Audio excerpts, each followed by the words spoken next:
These units are made in Canada by Hisense for sale on Amazon Canada, but their guarantee on the compressor is not very good when compared to the other brands. The brand uses R410A refrigerant, which is not as environmentally friendly as brands that use R32. The units use a single hose, which is not as energy efficient as conditioned air from the room is constantly being exhausted to the outside and has to be replaced and conditioned. They use a basic washable filter which does not do much to keep the cooling coil clean or to improve the air quality in the home.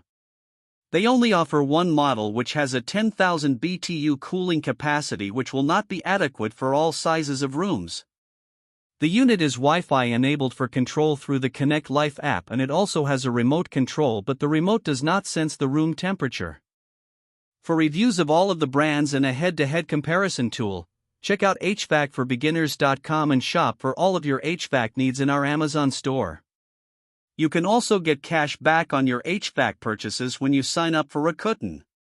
When you use the link, HVAC Repair Guy will earn a fee that costs you nothing, and you can get coupons for major discounts on all of your HVAC purchases.